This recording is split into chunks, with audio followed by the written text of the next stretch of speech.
It's an At the Office edition of the East Bank Sports Show, serving up the hottest sports takes from right here in Cleveland, Ohio. It's your host, Noah, John, and Erik. Hey, welcome to the East Bank Sports Show. I'm John. I'm going to be hosting tonight. I love power. We've talked about that before. I can't wait to get into it with my buddies. Before I let them introduce themselves and say what's up, I want to thank you for joining us. Looking forward to hosting, spending the next hour with you, joined by my co-hosts Noah and Erik. You know their faces, you know their names, but you can join us too on Facebook. You can comment on YouTube, or you can text the show at 216-250-1411. But now that I got that housekeeping out of the way and got us started, why don't you say what's up to the people, Noah? Why don't you say what's up, Erik? How are we doing tonight? I'm doing, man. I am ecstatic to be here in much better spirits than I was on Monday. Quick background, I didn't feel like talking about it. John, this is going to be a shocker for you because you don't know this story yet. Childhood dog that has been around, that I've house sat and stuff for, my parents' dog, got attacked by a pit bull on Saturday and unfortunately did not survive come Monday. So I had a really rough Monday, still stuck it through, did a show with Matt, but I'm happy to be here in a little bit better spirits. Still down, personally, but ready to talk some sports with my boys. So let's get into it. Erik, how are you doing, man? Well, I was happy until that opening. No, I'm good. I'm a little bummed about the Guardians today, which I think we'll get into a little bit. But yeah, I'm feeling for Noah too. I heard that the other day, and nobody wants to hear that. I'm sure we'll talk more about it in days and weeks to come. But I'm here for you, buddy. Thanks, man. I really appreciate it. Likewise. I don't want to make too big a deal of it because if you're anything like me, when shitty stuff happens, getting together with friends, either having a few drinks or having some good debates is a good way to take your mind off of it and return to normal. So distraction is the name of my game. I still feel it in my downtime and that kind of thing, but continuing to keep my stuff going and keep my my night going, that kind of thing. That's what I'm about. So let's get into it if you guys are ready. Hell yeah, the man said distractions. We're going to give them to you. When they run out, we got your back. But for the next hour, we got a great show. We're going to talk some Deshaun Watson and the Browns. We're going to talk about the Buckeyes and their impact in the league. But we're going to start where we always do with 30 seconds takes. The Guardians are in the playoffs. They had a really good first game. Then they didn't score again. We're going to do 30 seconds. I'm going to let Noah get the timer up. Erik, why don't you go first on 30-second takes? Tell us a little bit about what you're thinking on the Guardians 3 games into the ALDS. Yeah, so it feels like the old Guardians. All of a sudden, we can't hit again. And it's the theme that I've kind of had in the back of my head all season. I think I've said it before.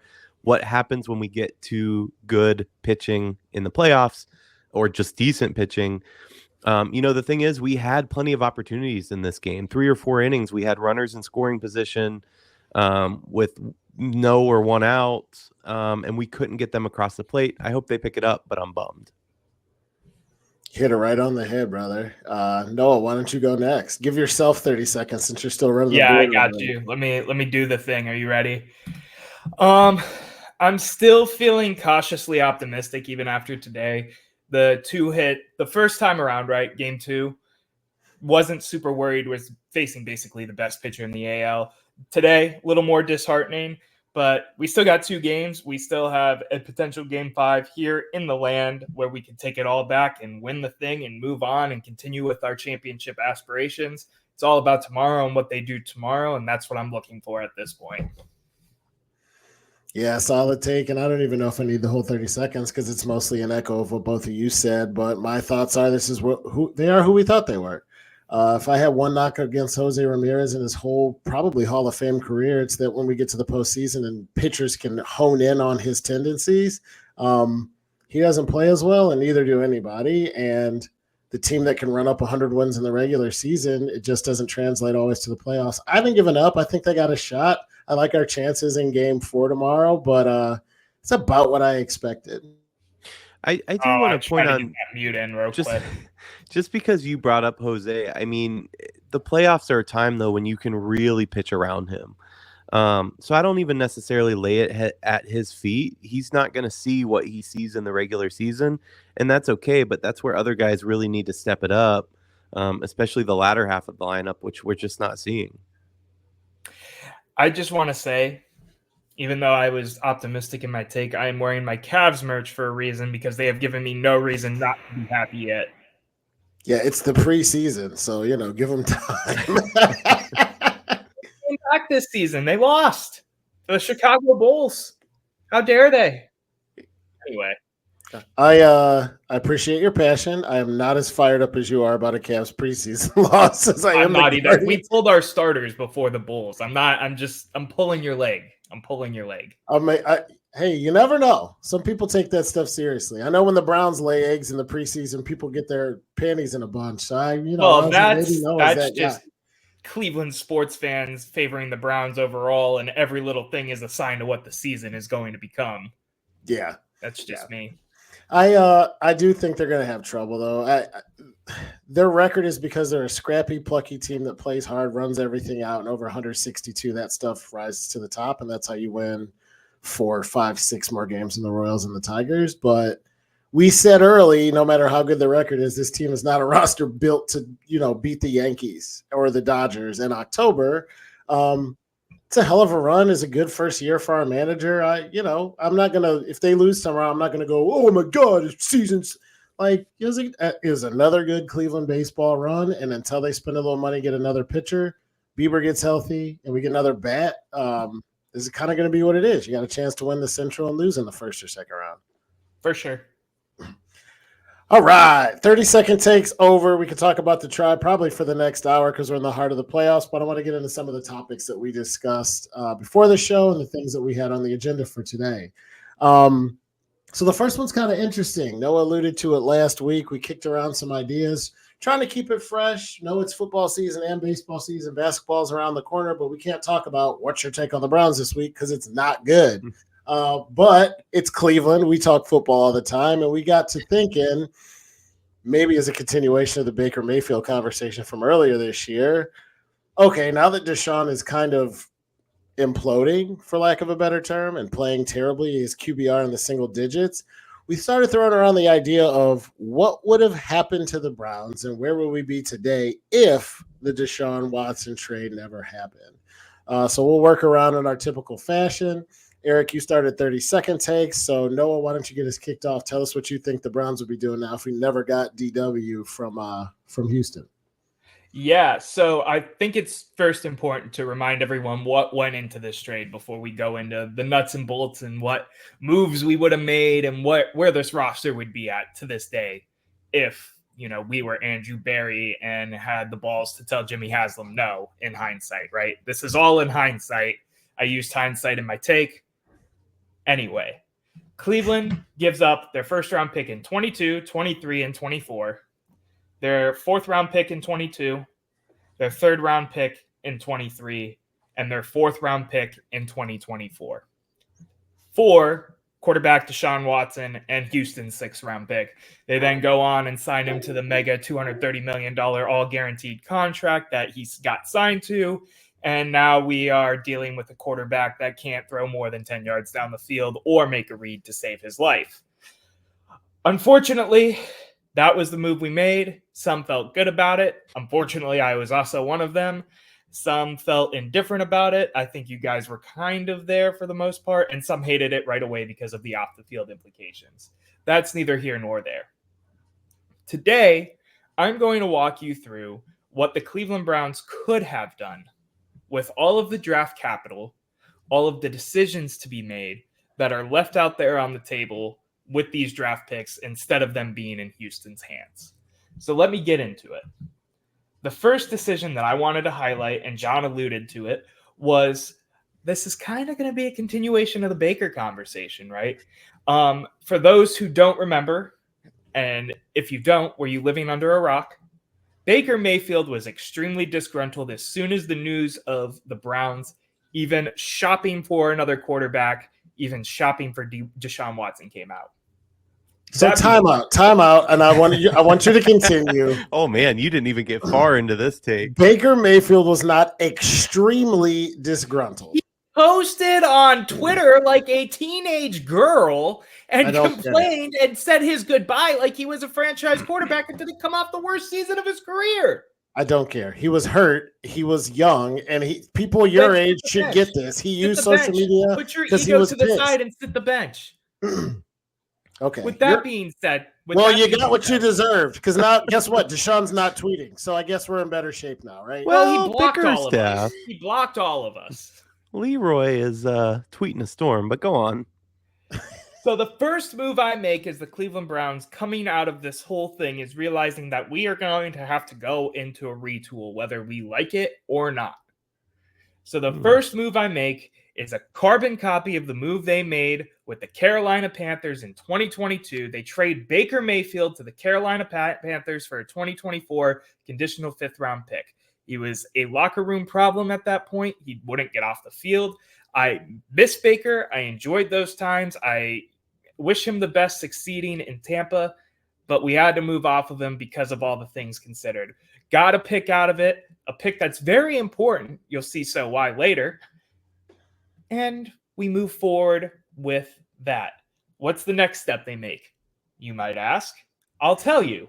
They sign the guy who should have been the starter probably up until 2024, 2023, Jacoby Brissett. You sign the guy to be your bridge quarterback. 2 years, $16 million, $8 million apiece, a little bit less than the contract he got with the Commanders after he had a good year with us. He signed a 1 year, $10 million deal with the Commanders. You sign him as your bridge quarterback. He fits the Kevin Stefanski offense perfectly, and you move forward from there. What about him fits the Stefanski offense? Just out of curiosity. Pocket passing, system quarterback, that kind of thing. Okay. He played his best football under Kevin Stefanski. That is statistically proven. We've talked about that on the other East Bank sports shows, that kind of thing. Statistically proven, Baker played his best football under Stefanski too. You just threw his ass out, but keep going. I'll keep going. You can tell me how Baker Mayfield's the franchise quarterback all you want. He had an attitude problem, and that's why he's not here. And all right, I want to hear the rest. Let me get through all of this because you're going to be happy with who ends up being the Cleveland Browns quarterback. You just need to get Baker out of your mouth. I don't think I am. I'm not going to be happy. I know that for a fact. But keep going. So, continuing on with the 2022 offseason, you still do the trade for Amari Cooper. That was a fantastic deal that we got there. Obviously, he turned into being probably the best receiver we've seen wear orange and brown potentially all time, but we won't get into that argument right now. That's a hot take, but go on. We could go into that. I said potentially because there is nuance there for sure. I'm not saying I agree with that. Yeah, you still move forward with like what? Go on.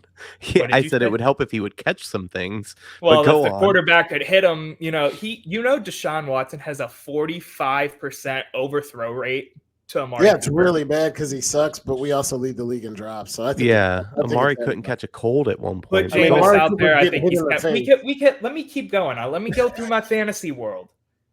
So we still go through with the signings of the offseason. Ethan Posick comes in, turns into becoming a great center for us, comparatively speaking. He was signed basically to be a practice squad guard. That's all good. In the 2022 draft, the Browns would have had the 13th overall pick. Instead of using that pick that was given to Houston, they are going to trade back for a 2024 third-round pick and a Tennessee 18th overall pick. The rationale of this, there was just a run on wide receivers. Tennessee was in love with Treylon Burks, who they ended up getting at 18 anyway, but we end up giving them the pick and letting them move up to let us trade back, get some more capital. The pick will come into play in a second. Tyler Smith, Pro Bowl tackle, Tulsa. He's in Dallas now. He's played some guard. He's played some tackle, but he's made the Pro Bowl. He is the next piece into shoring up this offensive line that ends up being a problem later on down the line. It's the first thing you said that I don't hate. You hated everything before this? No, I'm just giving you shit. You then go back to the draft, and any of the picks that we actually made, I left alone. Those are the picks we made. We had 2 fourths. We had a 107 and a 108. The 107 came Dameon Pierce, the running back. 108 was the bust Perion Winfrey. You trade those 2 picks. You go up to the 3rd round to jump in front of some people. is take the Colts 96 overall pick, draft a solid backup tight end that this team needs in Ohio State's Jeremy Ruckert. Only did that because I'm a homer. Moving on. I was like, he's the key? No. I was waiting to see if you guys would react at all to me saying Jeremy Ruckert, just because. This is like that. It's always you, homer. I reacted this is like it's times and didn't want to interrupt again. This is like the "It's Always Sunny" meme where all the math's going on in the dude's head. That's what I'm picturing Noah I'll gladly doing put right this now. in the description because I typed the whole thing out. 2023, we're moving on. Elijah Moore trade does not happen. I don't think the value that was there for the second round pick that was given up is worth it. So we'll keep that pick. Zadarius Smith trade still happens. Obviously, he's been the best running mate Myles Garrett has had in his time here, minus the first season of Davion Clowney. I was going to say, what about Clowney? I would have rather have Clowney too. But whatever. 2023 over shit. NFL draft. Well, I don't want to sit here and talk forever, man. No, 2023 NFL draft. We move into the draft. We would have the 12th overall pick this year. But Andrew Berry's feeling himself. I already know where you're going with this. The phone is hot. Let me guess, the Texans call. The star-crossed lovers fall in love again in a different time zone. The Cleveland Browns trade the 2023 first overall pick, 12th overall. 2024 first overall or first round pick, 23rd overall. 2023 second round pick that was used on trading for Elijah Moore. The 2024 third round pick from last year's trade with the Titans, and the 2023 fifth round pick, which was DTR, to the Texans for franchise quarterback. Say it with me now, gentlemen.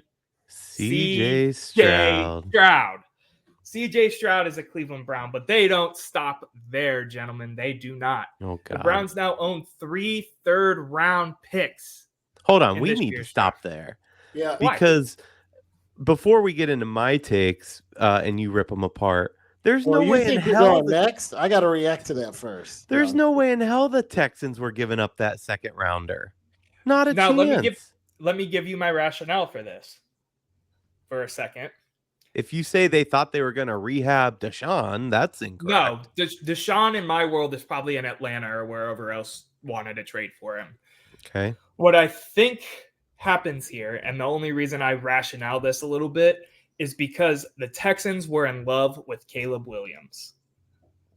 Not Caleb Williams. Who was ahead of him? Caleb Williams was the next year. No, Caleb Williams. No, it was right? Caleb Williams, yeah. Chicago took him, won. So, because of that, they weren't sold on CJ Stroud. They decided to trade back, get some more capital, continue their rebuild. Us, on the other hand, like the smart front office we are, because I have the power of hindsight, gives them whatever they want to move up and get CJ Stroud because he's going to contend for MVP in year one. There's rumors, though, that they were never actually interested in Caleb Williams, and we're putting that out there so that Chicago would take them. But go on. Fair enough. Again, fantasy world, right? We're in a fantasy world. We're having fun today, gentlemen. We're having fun. Let me do this. That's a big eye roll, John. There's a Dr. Jekyll and Mr. Hyde. Because on the one hand, I have never been more impressed with Noah's research, the depth to which he did his take, the knowledge that he brought and the scenarios and things that I forgot that were even going on in the NFL 3 years ago. I agree. I'm like pretty impressed. But the fact that I disagree with 90% of what he said doesn't mean he didn't do a good job in building an argument. I just don't think. Okay. Baker Mayfield's a better quarterback than Jacoby Brissett. I don't understand why you use a first-round draft pick on somebody to let me finish with the whole take. The second thing is, let me finish with the whole take before you start ripping it apart, man. Oh, you're not done. We got to get a commercial in, Noah. It's 20 minutes, bro. That's great. I'm still in the middle of 2023. In the third round, the Browns had 3 picks, and you know what? Andrew Berry was feeling spicy again, and he traded all 3 of them to the Bills at 59 and select Pro Bowl wide receiver, all pro wide receiver, I believe, too, Marvin Mims Jr. So now you have Amari Cooper and Marvin Mims as your two main wide receivers. We go into the season goes how it goes. I didn't put any record predictions in this. We have one last year, and I promise I'm done after this, John. Literally everything stays the same. Everything stays the same. Only difference is Jerry Jeudy is now traded for the 5th-round pick that was involved in the Baker Mayfield deal, which I would gladly trade Baker Mayfield for Jerry Jeudy any day of the week compared to what we've seen so far. And because we don't have the 6 that Houston gave us in the trade, because there was a 6th-round pick involved, we don't get Nathaniel Watson. I know you guys are all sad, even though he isn't even on the roster already. I thought it was a 5th. Am I wrong in that? I thought they gave us a 5th. Nope, Houston 6th-round pick. Okay. I just looked again. And that's your rebuild. The Cleveland Browns now have a franchise quarterback in C.J. Stroud, a deep wide receiver core, and a largely same roster with some help at defensive tackle/guard, which we already kind of know is upon the horizon for us. It's not the prettiest, most sexy moves in the entire world. The biggest thing here is the C.J. Stroud trade. But I rest my case as in why I should be a GM in the NFL. John, I want to hear you rip this apart, but ready.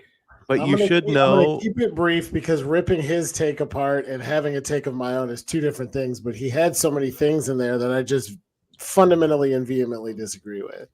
Such as Baker Mayfield was a quarterback he took with a 1st-round pick in the top 2 or 3 picks in the draft. You don't move on from him to start Jacoby Brissett because of tweets. I cannot get through to you guys deeply enough. Whoa! Don't lump me into this. No, Noah, yeah, because he keeps bringing it up. Fair point. It doesn't matter. Nothing in the sports world is better than a redemption story. We do them better in Cleveland than anyone. People burnt. My daughter wrote a letter and thought about burning her LeBron jersey, and he came back and won us a championship. You can't get over tweets. If this guy can sling it, which he clearly can because he's doing it in Tampa, he has a skill set, and I'm not saying he's God's gift to the quarterback position. I'm saying he was the best quarterback that we've had since 1999, and he was a 1st-round pick, and he had us 1 quarter and 1 4th and 17 away from the AFC Championship before he got hurt after he threw a pick against the Texans at home. I was at the game. It might have been the Bears, actually. It was wild.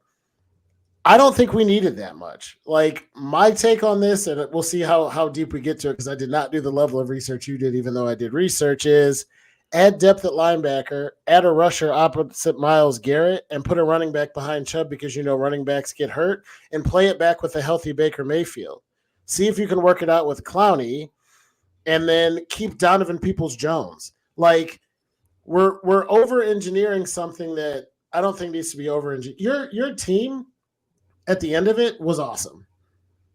So would it be if we could put Tom Brady in a time machine and go back 10 years? Like, it got to the edge where I'm like, yeah, this stuff could have happened, but you're going to hate my take. I mean, with this, you're going to listen. I just don't understand let's rip all this shit out and replace it. The issue, we were on a trajectory that said no playoffs, maybe contending for a Super Bowl. And then Jimmy and D got ADD to the nth degree and said, we got to get Deshaun. And the first thing we all had was, if they get Deshaun's got to be the guy, and he's not. That's why shit sucks now. That's maybe the only contending reason. for a Super Bowl. I got to stop you there. That's a stretch. If you're telling me it's not a stretch at all. The Cleveland Browns with Baker Mayfield healthy, a healthy Nick Chubb, and good wide receivers, after the Chiefs and Bills would have been the next best team in the AFC. They could have won the division. They won 11. Yeah, Baltimore is good too, but I said contend. I didn't say John, win. I think you're looking at Baker Mayfield a little too hard with rose-tinted glasses, and that's totally fine because that was some fun times in Cleveland. But to me, man, there was obviously a problem when you get to that Green Bay game on Christmas Day and they let Baker throw 40 times with the messed up shoulder. They were trying to prove a point that, hey, we've tried to pull him. He won't let us pull him. It's another thing above Stefanski's head, right? I just think it got to a point where Baker Mayfield no longer fit the Cleveland Browns, whether we like it, you like it as his biggest fan or not, and we had to move on. That's the reason you trade him. I am 39 years old, and I've listened to everybody in Cleveland for 38 years rail on the quarterbacks here and rail on players here, and they go other places and win Super Bowl rings, and we're left holding a sack of shit. Your same logic that says Baker Mayfield is no good and should have left because we got to a time and this thing, and he tweeted and feely, touchy. We fucking suck. We suck. We're awful. Deshaun Watson is terrible, and that's what fine. you get That's when you fine. tinker with stuff that isn't broken. It was broken. We didn't win that season, John. You're acting like we went 10-7 and made the play. No, we stunk that year too. He was hurt. He was clearly hurt. They played him way too much. He might have been here still and had a better attitude, but that's what got his ass thrown out of here. Okay. How's Deshaun looking? How's Baker looking Tampa? I'm not comparing him to Deshaun. I know. I am. I'm saying Baker, Hey, gentlemen. All right. No, Erik, what's your oh yeah.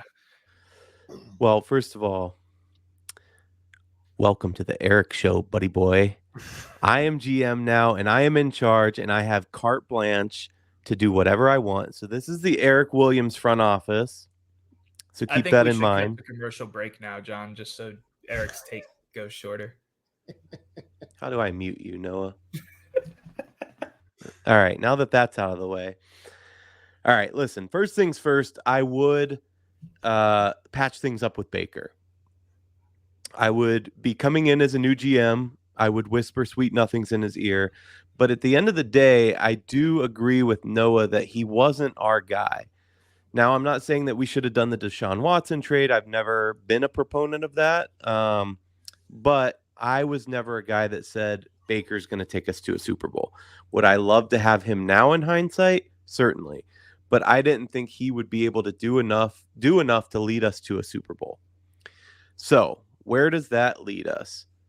The first thing that I do in my new front office is I trade Myles Garrett. Hang with me for a second. First of all, I want to preface this by saying I like Myles Garrett. I like Myles Garrett a lot. In fact, he's probably my second favorite Browns player behind Nick Chubb. But our star, Noah, I let you speak, so just close your mouth. I see you wanting to jump in. Just close your mouth for a second. Now that you talk, John, you're not going to blow up that he's going to trade Myles Garrett, but you're going to blow up that he's got to hear me out. We heard you out. And I don't hate it. Like, I would trade Myles Garrett today for a starting quarterback. What are you All right, so hold on. If the Bills would give us Josh Allen for Myles Garrett, would you take him? Yeah, no! Absolutely. Yes. All right. No. You have Myles Garrett, you're 1-4, Noah. We're trading Myles Garrett. We're trading Baker Mayfield, and we're trading our 2022 first-round pick to the Chargers for Justin Herbert. Now, I said hear me out. Here's the justification of that. Number one, I think Herbert is the guy. I think he could lead you to a Super Bowl. He's a franchise quarterback. He's one of the best in the league. He was Rookie of the Year. He's a guy that we could sink our teeth into and put a lot of money behind. Myles Garrett, as much as I love him, he's a stud. He doesn't do anything for us on this team unless we have a quarterback. I would love to have him and a quarterback, but in this scenario, that's not possible because I'm living in reality and we're not getting CJ Stroud through some voodoo magic. There wasn't voodoo magic. It was. You put a curse on the Texans somehow. You had the voodoo doll, and they said yes to anything you wanted. Anyway, we get Justin Herbert out of that trade. So that's the first thing I do. In 2023, I draft Jackson Smith and Jigba. Talk about a homer pick, yes, but I think he's extremely talented and a guy that I want on my team. I'm trying to shore up that wide receiver position, right? Then what I do is I back the Brinks truck up to Trent Williams. And then I back the other Brinks truck up to Laramie Tunsil. I get those two guys to shore up our offensive line. I know I'm going a little beyond reality at this point, but Trent Williams was definitely attainable. Tunsil probably not, but whatever. He was a free agent. I'm giving him whatever contract he wants. The money's no issue here, right? Because we're talking about the Haslams. I then offer 2 first-round picks to the Raiders for Max Crosby. I'm trying to replace Myles Garrett. They'll probably say no, but I'm going to try it anyway. I re-sign Kareem Hunt. This is one of the big things on my agenda because I really don't like that. I think it was an issue with Stefanski and Hunt, honestly. He's a back that always hit the holes hard for us. He's a great 1-2 punch with Chubb. It's my least favorite thing that, especially this year with Chubb not being here, that we did not re-sign him. That irks me. And now, of course, he's back with the Chiefs. I then, in 2024, draft Terrion Arnold to try to shore up our defense a little bit more. But then we get to the kind of crux of what I do here, and that is I fire Kevin Stefanski. Now, I'm not a huge Kevin Stefanski hater. I'm not the biggest fan either. At the very least, I think we have a mandate from God that says you're not allowed to call plays, but I'm firing him and I'm hiring Bill Belichick as head coach. And then because our defense is sorted at that point, I am bringing on Todd Monken as our offensive coordinator. We're going to pay him crazy money to pry him away from Baltimore. And now, ladies and gentlemen, you have a Super Bowl winning Cleveland Browns team. I don't like this topic. That's the take we come to after 30 minutes. We talked about it before. You guys did a great job. Erik, I like what you laid out. There's some stuff in there I disagree with too, but I got to zoom myself out to 20,000 feet before I have a heart attack. Because I'm like, there's too much made up. Like Noah, like some of your points, I was like, yeah, great. But nobody knew if you actually had to draft when CJ Stroud was coming out of college, the history on Buckeyes quarterbacks isn't great. And I don't know that you'd have the courage to take CJ Stroud. It's easy to say that now because he was really good last year. Ballsy, man. I was ballsy. Which Andrew Berry was like that meme of Randy Marsh in that one South Park episode. And I'm going to leave it at that because we like to keep it PG-13. Are we talking a wheelbarrow here? Yes, we're talking wheelbarrow here. I didn't think it was going to come up, but this is almost like therapy. I am upset about the Browns because they should be better. It was avoidable with Deshaun Watson. It is fixable. They're forcing him to play him. I think the take that Baker Mayfield wasn't going to be a Super Bowl winning quarterback is debatable, but you guys could be right. I could be right. Nobody will ever know. But I think when the guy goes from bench, we'll never know because he'll never win a Super Bowl. No, we'll never know because he went from bench to playing to about 500 to a playoff contender in Arrowhead. Then he got hurt and then he was gone. And I think if WOIO was shopping both of your jobs to somebody who was going to get paid 10 times as much, you might pop off on Twitter too. I don't think it makes him a bad guy. But to not go down the Baker thing for the 32nd time, just overall, this team has been so close with Kevin Stefanski. We watched a quarterback come off the couch, Joe Flacco, in his 40s, and dominate for 6 weeks before we got to the playoffs. And if he could do that, my point isn't that Baker Mayfield is our Tom Brady. My point is that if Flacco could do that, if Baker had been here for 2 more years learning in the system and growing with the team around him, we'd be close. Yeah, but and isn't then if you want to make above? the case, like we went to the AFC Championship Championship one time, and then we got done with the AFC Championship, and Baker's not the guy. Then you want to replace him, but you drafted him number 1 overall, and then 3 years later, 4 years later, he's gone. I just think it's horseshit and it's crazy. Isn't Flacco taller than 5'5"? Yeah, right. Flacco's like 6'4". There you go. There's a big difference. Oh, that's the only difference. Is that he's tall. Okay. You remember how many passes were batted down at the line for Baker? Baker wasn't the guy. problem. I liked Baker, but he was not the guy. Baker 2 Mayfield counterpoints for you, John. The best season of Browns football since the Browns came back, and we haven't sniffed it since. We never sniffed it before. So until somebody that you guys are throwing out here or something actually works, leave it alone. I have 2 questions for you. 1, you use Joe Flacco as a crutch for your argument. I want to know where my Joe Flacco Brown Super Bowl ring is. Because at the end of the day, I don't care. I love Joe Flacco. I loved Flacco-mania. What does it matter if we don't win the whole thing? We lost embarrassingly in the playoffs. So maybe this is a good point to – I don't want to start another second debate, or maybe we're going to go the whole hour on this. We'll just come back after break. You are a Cleveland Browns fan, and you are a Cleveland citizen. Who are you to demand Super Bowl or nothing when we haven't won shit? Oh, well, he doesn't get Your a crutch where's of your my argument of Flacco why Super we Bowl should have ring? kept Baker, though. No, the There's crutch no of your Flacco argument Super of Bowl ring, why just we like should have there's kept no Baker Super and he Bowl could be the ring. guy. But that's the goal, John. You're playing for a Super Bowl. You're not playing for the runner-up or an AFC championship. Butterflies and Super Bowl or rainbows of bust. making a It's playoff not. and then losing 35-0. Who It cares? is. It's increment. Listen, I don't agree with Noah's take on what's his name and Tomlin being overrated, but it is an abject failure that he has won one Super Bowl with them. It's not make the playoffs and lose every year. The goal is a Super Bowl. Yeah. That's the goal as an organization, and that's a goal for every player on the team. That's true. So yes, in the history of the NFL, there have only been in the history of the NFL there have been 55 Super Bowls, and the Patriots won like a quarter of them. It is really hard to win a Super Bowl. They haven't won a I don't think you guys understand that. I don't think that math works, but no, I'm being sarcastic. But my point stands is that winning a Super Bowl is a lot harder than you guys think. You say it like it's, well, the goal is to win a Super Bowl and it's Super Bowl or bust. Do you think the Buffalo Bills are sitting here thinking we're failures and we suck? No, They have a really good team. 100%. They're thinking that. They didn't. No, who cares if they make the playoffs? If you don't win, it doesn't matter. Listen, Giannis Antetokounmpo had a quote when a reporter asked him, "You didn't win the championship. Did you fail?" And he said, "No." Did you get a promotion this year? Did you fail? There is a journey. There is a path. There are building blocks. It's different when you're from a different country. And there are things that you have to do to win a Super Bowl. And you guys don't. Okay, the Browns, the goal is to win a Super Bowl and compete for a Super Bowl. Are we competing for a Super Bowl now? Well, no. Of course not. We suck. Right? No one's arguing that. That wasn't the argument. You just pivoted to another third That's leg a straw of your man argument.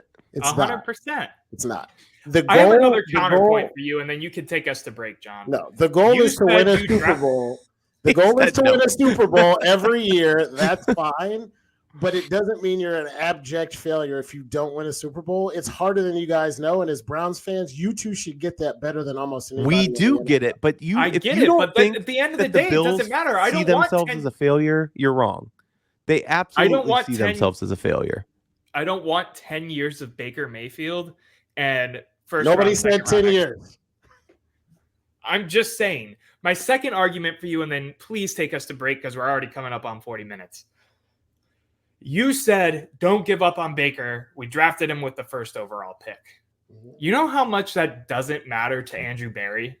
He wasn't the guy that drafted him. So why would he care what pick was drafted Baker Mayfield and this, that, and the other? He knew he wasn't the guy. He made a move, horrible move, to move off of it. Hence why I moved off of him and ended up with CJ Stroud. I rest my case. By the way, do you guys know who Erik DeCosta is? No. He is the GM of the Baltimore Ravens, and there was an article he's one of the best GMs in football. And there was an article the other day that he hasn't won a Super Bowl. Exactly. There was an article the other day. Thank you. That's my point, though. There's an article the other day that was talking about if he does not win a Super Bowl with Lamar in the next 5 years, he's out. They're moving on from him. That is the goal of the league. That is the only goal that they're working towards. And it's yes, the only goal they're working towards, it. But it's not an annual goal, Erik. It isn't. If you're the Chiefs, it is. No, if you're the Bills, it is. That should be.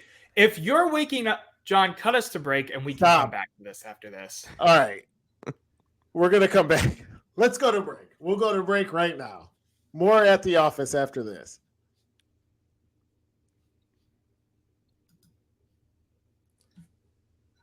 All right, we're back. Way late on the break. Sorry, Noah. You're never going to let me run the show again. No, it doesn't matter as long as we get it in. I don't disagree that the goal of every NFL franchise is to win a Super Bowl. I disagree that every single year, every single team's goal is win a Super Bowl or bust this season. You cannot tell me that the Jacksonville Jaguars right now are thinking Super Bowl or bust. Why wouldn't they? They paid Trevor Lawrence. Hold on. Right. I couldn't hear either of you because you're sorry. What? Of course there are teams that are going to rebuild and be in rebuilding years. Your argument is we keep a guy that's okay, he's going to win some playoff games, but not make a Super Bowl. Who knows? That's a different argument. That's not the Jackson. You're stuck in purgatory. You're not Jacksonville stuck in purgatory. also- You can keep consistency at quarterback while you work on the rest of the roster and make sure you have what you have. You only have a short window with certain rosters, right? We don't have 25 years to work on the roster. Yeah, which is part of the reason I'm pissed, because how's it going for us? I'm not saying we're doing it well. We're shitty at this. This is the point of the topic. I don't understand why rebuilt the team. if Brad Johnson could win a Super Bowl, why Baker Mayfield with a defense like this couldn't be the First guy of all, to it's a get you over the different hump. league now, but Whatever. I if you guys say so. This whole like Baker clearly wasn't the guy. I don't know how you saw enough to say that. And the whole thing about like the Browns, who were the laughingstock of the NFL for 15 years, being within a nut hair of the AFC Championship, didn't count or matter because it wasn't a Super Bowl and it was a failure. I never said it's that all was a horseshit. great season, but your goal is to win a Super Bowl and to make your team constantly better. And by the way, name me the last NFL team that won a Super Bowl because of defense. Oh my God. Peyton Manning's Broncos? Bill Belichick. A Bill Belichick. We had guy Tom is the Brady. Right. I said a defensive championship. It's probably that Broncos year. Maybe you can argue the Seahawks too. That's a long ass time ago is my point. Coach, Erik. Yeah, I mean, but it wasn't all that long ago. You got the Seahawks, you got the Ravens. You guys just listed. The Seahawks won 2. And that was when? 2012? I mean, it's in the last 10 years. No, it's not. Has a team won a Super Bowl with defense in the last 5 years? Like, I don't know. No. But has a team... It hasn't been all... Like, were the Rams when they beat the Bengals only... They had a nasty defense. Aaron Donaldson was the anchor of that thing, and the Bengals... Cooper Kupp... when they won the Super Bowl, Cooper Kupp was there. Matt Stafford was having a career year. Odell Beckham was there. No, you're missing the point. I didn't say their offense sucked. I said they had a stud defense. This isn't 2002 Tampa, though. You can't win that way anymore. That's my point. I think that's He's talking overloaded defense. Yes, you still need a good defense to win the Super Bowl. The Chiefs still have a good defense. Don't get that twisted. There's no defenses that were as dominant as those great defenses now. I don't think that it stands that you can't win a championship like that now. It's too much of an offensive passing. I agree. Different options. It's way more vertical now. What it is. You would see it. You would see it. We're getting a little off We would track. be winning games. We would be winning games if it mattered like that and not getting blown out. No, Pittsburgh Steelers are winning games like that and not getting blown out. And what have they done? Right. Winning games. What do you mean? You're talking about they haven't won a championship. They haven't won a playoff game. If you don't win the last game of the year, it does not matter. I don't think that's true. What are you Tim playing Lyons for makes then? a good point here, just back to what we were saying for a If second. you don't win the last game of the year, it doesn't matter. So Bernie Kosar doesn't matter. Jim Kelly doesn't matter. All of these great Hall of Famers who never won a Super Joe Thomas doesn't matter. Why are you making it about the player now? I'm saying if you're not about the last team, you're trying to beat around every at the end of the year, that season was not a success. You might have made strides. You might have made history for the Cleveland Browns. You won your first playoff game since the expansion team. It does not matter, though, in the grand schemes. You don't have a Vince Lombardi. That's what matters. Okay. Why did they give Coach of the Year, and why did Stefanski give 2 if the only thing that matters is winning? I don't know. I tell you all the time it doesn't mean shit. I argue that with Noah on the daily. All right. We have one championship in Cleveland in the last 39 years. I don't think none of those seasons meant shit or were successes or good seasons or any of the other stuff. You Never can have said success. it couldn't be a good season. You can have success in the NFL and not win a Lombardi trophy. Sure. I would stand by that till my dying day. I'm not saying that's not the ultimate goal. I'm not saying that shouldn't be every franchise's goal. You guys are making the point that 31 teams are a failure every year, period, the end, no matter what, because they didn't hoist the trophy. And I'm saying I think that's horseshit. Gentlemen. Then what are you playing for? Gentlemen. You're playing for the Lombardi, but 31 teams aren't all equally created. And if you're not first, you're last. Gentlemen, we're going in circles. We're going in circles at this point. Let's all agree to disagree for a second. Because we are saying the same points and you two are just yelling over each other and me at this point. the fact of the matter is this all comes back. This whole thing spurred from talking about Joe Flacco and how fun that year was. Fantastic. But what has he done? What does it really matter? Because he played 6 great games and then stank the bed. Can we just this whole topic, the whole thing of this was to talk about and think about rebuilding the Browns and what we could have done. We have some disagreements, right? We all have some disagreements here. Me and Erik were ready to move on. That he won by 1 Ryans vote. was kind of robbed. Yeah, Joe Flacco mania happened. Guys, Noah's trying to shut it down. Let's move on. Were you ready to move to the next topic? Because I have one more question for Noah. What? Why, in your mind, based on what I built, my juggernaut of a team that's going to win 3 out of 4 Super Bowls, why do you think Myles Garrett's untouchable? Why? Because he's the best defender in the NFL. But what's that done for us? Literally just said Super Bowls are the only thing that matters. We're 1-4 with Myles Garrett, and now you're saying we shouldn't trade him. I cannot wait. Am I allowed to talk today? Am I allowed to talk today? Are you guys going to let me jump in at some point? Yeah, a 20-minute opening monologue on the. Was that the only time I got allowed it today, or something, gentlemen? We had equal time talking. You just came up short recently. What are you going to say? No. Because I showed you another scenario with how my rebuild, whatever you want to call it, where you don't have to give up Myles Garrett for a guy. Tim Lyons said it earlier in the chat. Let me finish. He went 5-12 last year. That was not my question, Noah. I asked you, and it had nothing to do with our fantasy Why land is Myles scenarios. Garrett untouchable? Because you don't have to trade him to be good. Is that a better answer for you? Not really. No, that's my argument. You didn't have to trade Baker to be good. It's the exact same argument.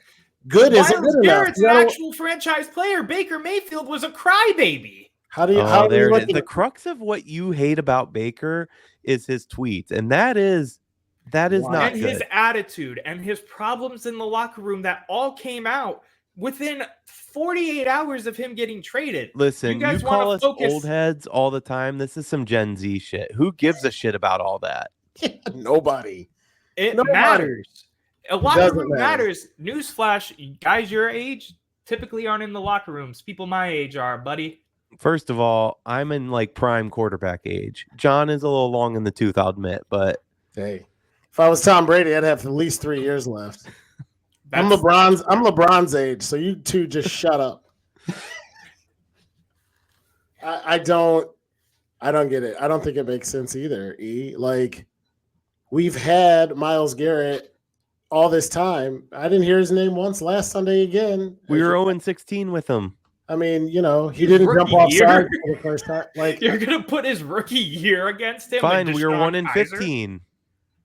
What? We were 1-15. We made the playoffs twice with him. That's it. He's been in the league how many years? You know what we could get for him though? That's what I'm saying, man. You could rebuild our team with him. Without him.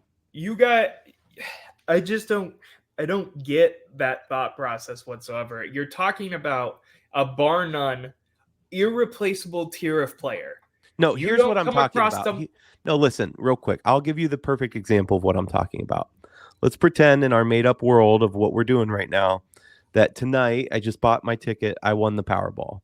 And let's pretend after I won the Powerball in 10 years from now, I blew it all. I barely have a cent left to my name, right?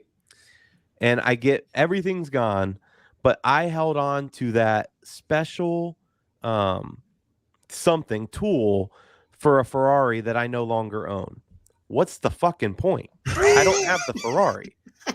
And that's what we're doing with Myles Garrett at this point. Forgive the analogy because that wasn't as good as I thought as I continued. But you get what I'm saying. He's a glittering diamond stuck in the mud. Yeah, it's like the show Schitt's Creek where it's like you lost all your millions of dollars, but you still have your, Birkin bag. It's like, oh, congratulations. Right. It's not doing anything for you is my point. So get some value while you can. Rebuild this team into a potential perennial contender. I mean, literally, no, I feel like you're talking out both sides of your mouth. I was on a rant for 45 minutes at different points about all these different things. You guys just told me it is impossible to build a team around a juggernaut defense because the game's too vertical. And here we are holding on to a defensive end on a defense that gave up like 40 points to Washington last week. For what? Because he's bar none a generational talent. But every other example you guys have given me, we're talking about Baker Mayfield, a middle-of-the-pack quarterback at best throughout his career, period. We're talking about a guy who is one of the best defenders, bar none, on a team that should be, in all of our scenarios, if everything works out right, contending. So for a straight up trade, do you trade Myles Garrett for Patrick Mahomes? That's the only player I would trade him for. Okay, so you don't trade him for Lamar Jackson. Nope. You don't trade him for Justin Herbert.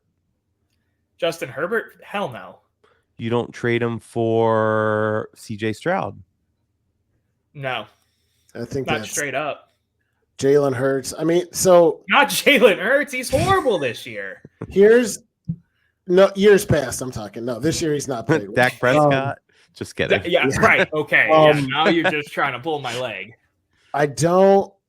Here's because I see you're not understanding where we're coming from. So let me see if I can phrase it. Oh, I understand. I just think it's wrong. If you pull Patrick Mahomes off of the Chiefs, how do the last 3 years look different? Crazy, right? I get what you're saying, but you're talking about. If you pull Myles Garrett off of the Browns, it's different. But it's different. Changes. I know where you're going with it. It is different. That's what we're saying. Changes the game no matter what. Exactly. And Myles Garrett doesn't. So get a quarterback. The only person who's worth, though, is Patrick Mahomes. And you're not getting Mahomes. What if you got 3 first-rounders and one of those turns into your franchise guy? Yep. No. I don't know gamble. Why. I already did that the last 3 years. You would not trade Myles Garrett for Jared Allen if the Bills call. No. I think you're demented. What? He's too shaky. No, I'm good. Well, you're going to be 1-4 and suck a lot, which goes back to my last argument, but I'm not going to rehash it again. Now, if there was a package involved, like I get what we're talking about. I still just, at the end of the day, we're talking about something that I feel is null and void because I don't think they'll ever trade him. Do you guys ever think they would trade him? No, our whole show. I don't know. In fairness, too, our whole show this week is null and void. We made up a draft scenario starting with Watson 50 minutes ago, and we've been arguing about it ever since. I mean, we're kind of in La La Land altogether. But it's a fun La La Land. Oh, it is. It's great. It's great. I'm not saying we shouldn't have done it. I'm just saying Josh Allen. Miles for Josh Allen makes sense in the context of the day we. You're doing that trade straight up and sleeping well tonight. Yesterday. Yes. You guys are crazy. You're a generational talent at quarterback. He's generational? Oh my God, Noah. He is. If you make a list of quarterbacks who can win a Super Bowl, Josh Allen is on it. And what we have isn't. And you just said defense doesn't matter as much as offense. And if you can get the most important position in sports with a franchise guy who's capable of winning a Super Bowl, you have to do that. That's the whole argument you made for getting Watson in the first place. Exact argument. I'm sorry. I was reading Josh Allen's stats just to make sure I was right. Yeah, I don't like how shaky his arm is. 18 interceptions to 29 touchdowns last year. I'm good. Yeah, that's good. I could go on a whole nother hour about how ridiculous that is. He's been my fantasy quarterback 3 years. I could get that production out of Joe Flacco in this argument. That's what he was trending to do. Not if your goal is winning a Super Bowl, Noah. You can't keep contradicting yourself. If you want to win a Super Bowl. How am I contradicting myself? Please tell me how I'm contradicting myself. You just told me 15 minutes ago, where's my Joe Flacco Super Bowl ring? And 15 minutes later, when it suits the Myles Garrett argument, you go, I can get that production out of Joe Flacco. Shit. Are you trying to be Joe Flacco or are you trying to win a Super Bowl? No, I'm not. I'm saying I didn't say. Okay, I get where you're going with this, first of all. Sure. But I'm saying I don't think Josh Allen gets this team. Well. Yeah, well. But this team with Myles Garrett, I think he would. Not without Myles Garrett. What? They just gave up 80 points this to the defense would be a shell of itself without Myles Garrett. Bro. The defense would be the same. similar. I'm not arguing. Miles Garrett is a first ballot Hall of Famer. He's a generational talent. He's How excellent. can he be a first ballot Hall of Famer and a generational talent if you don't think this defense would look much different? Because he doesn't impact the game like a quarterback does. That's the Correct. crux of the argument. We figure out a defense to still give up 32 points to Washington while also figuring out how to score more than 14. Yes, add Josh Allen and we're in the game. Like, it's so easy. Lamar Jackson, same. Joe Burrow, same. Pat Mahomes, I don't know about same. that one, Tim. Allen will never win a Super Bowl, so I'm not completely insane. You are. You're just both insane. Oh, okay. I believe Miles is playing hurt from Tim Lyons. I agree. He's been on a lower snap count every week. That's part of the reason you don't see him as much as well. He's playing like 50% of the defensive snaps this year, which is way lower than his normal usage. What'd you say, Eric? That's even worse then. We're not even using the guy. Because he's trying to play hurt to make a Super Bowl, and it's looking grimmer and grimmer by the week. Because when Baker was playing hurt, you had to ship him out. No, we're not going down that road either. You're contradicting yourself. No, that's not true. There's a complete difference between talking about Baker Mayfield playing hurt and playing shitty, and Myles Garrett not playing as many snaps as he normally does. So therefore, you don't see the same amount of production. Sorry. But you're saying we can't win without Myles. We're not winning with Myles. So I guess I don't get your argument. Correct. We're just going in circles right now, to be fair, and I'm having a blast with it. Hey, listen, when you started this podcast, you said you wanted to do it just like we do at the office and argue and talk about sports things that come up. I don't know if we'll say this is our best show afterwards or not, but this is exactly what it was like when we all used to sit together in the office. 100%, and I love it. I don't think this team, in the grand scheme of things, will never win a Super Bowl unless Myles Garrett's on that roster. That's absurd. I do think the argument I made is Josh Allen on this roster without Myles Garrett doesn't win a Super Bowl. That was the argument I made. I think you guys are discrediting how much of a key piece a star defensive end is, or a star tackle, or a star, Tim used the term bowling ball, for example, an edge rusher, that kind of thing, is to a Super Bowl contending team. It's arguably the second most important position in football after quarterback, of course. I get where you're coming from. I get your guys' thought process. I don't want to get all wound up and being like, you're wrong, you're stupid, you're dumb. Who won the Super Bowl last year? Who won the Super Bowl last year? The Kansas City Chiefs did. Who was their edge rusher? Not an edge rusher. They have, what's his name, the D tackle. Who was the Super Bowl before that? The Kansas City Chiefs. Before Kansas City. The Rams. No, that can't be right. There was somebody in between them, wasn't there? The Rams. I think of the Rams. It was Chiefs, sure? Rams, Chiefs. They have three. Jesus. Yeah, Christ. Chiefs, Rams, Chiefs. What I'd be to have a team like Kansas City. What I'd do. Right. And all you need is a quarterback. Chris Jones, thank you, Tim. It slipped my mind because I'm battling for my life right now. Chris Jones has been on that roster for all of their Super Bowls. But listen, I think in that moment of that take that you gave too, I realized what's so triggering for me when you give your takes. You slide things in, say them as fact, and move on. And I don't agree that any of them are fact. Like your last take just included if you add Josh Allen to the Browns but remove Myles Garrett, there's no chance the Browns win the Super Bowl. You have no clue, none. And I would disagree 100% with that statement. If you add Josh Allen and remove Myles Garrett, the Browns have no chance to win a Super Bowl is a wild statement to me. And do we not get closer? And that could be a wild statement to you. And I want to clarify real quick, and then Eric, I'll let you talk. I'm sorry. When I do that, I'm not trying to slide in something and be like it's fact. I'm also giving you my opinions. No, I know. I hope you know that. So I'm not just being like, oh, well, they'll lose, and that you guys should think that too. No, I'm just giving you my opinion. I was more explaining why I flew off the handle about Baker 15, 20 minutes ago because you kept saying he could never, and I'm like, how do you know? All right, sorry, go ahead, Erik. I don't know why this is the main argument right now, but you don't think we get closer to a Super Bowl with Josh Allen? Absolutely. You know we do.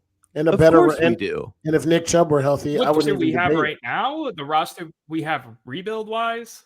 Yeah. What are we talking? The roster we have now. The roster we have now, but add in Chubb. Chubb.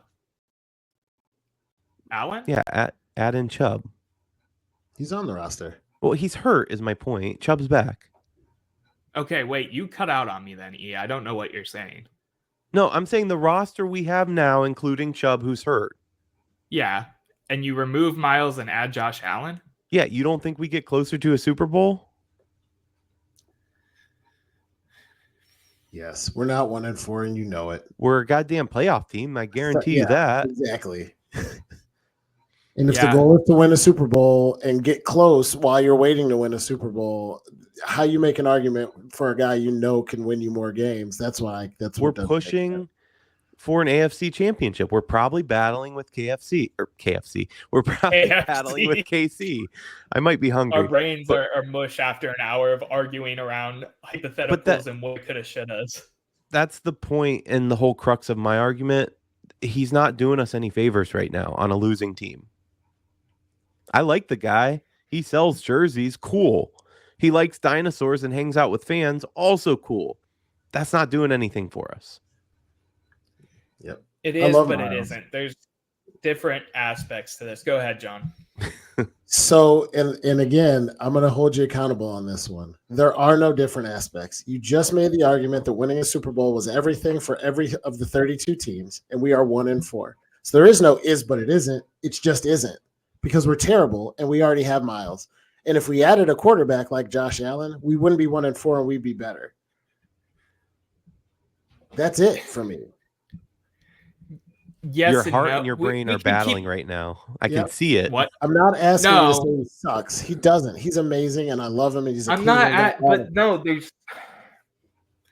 We're going around in circles again, and that's fine. There's a way we can go about this and still reach the heights with Myles Garrett. Again, you've seen it in my mock scenario from earlier. You could see it potentially now if they continue to suck and get a first-round pick or whatever. I get it. Yes, the goal is to win a Super Bowl, but at a point in time, you suck and you had a failed season. That's how it happens. It looks like we're going down that route right now. So to bring it back full circle, and we're coming up on time here, so maybe this will be the last word. I don't know how you feel about that. No, we're at 1 hour and 2 minutes. That's fine. You are correct. There are a million scenarios where the Browns can win a Super Bowl with Myles Garrett. 100%. The question is, and let's see if we can get a yes or no. If the Bills called and offered you Josh Allen for Myles Garrett, knowing what you said about Super Bowls and championships and making our team better, do you trade Myles Garrett for Josh Allen, yes or no? Right now, in this very, just where we're at. Today. Would they throw in a pick to make me happy? No. Oh, for fuck's sake. Yeah, sure. Right there. It's Here teed up like a T-ball. I want a fourth. Yes. I want a fourth. Give me my fourth. Yeah. And ladies and gentlemen, you now know why Noah Olsen is not a GM in the NFL.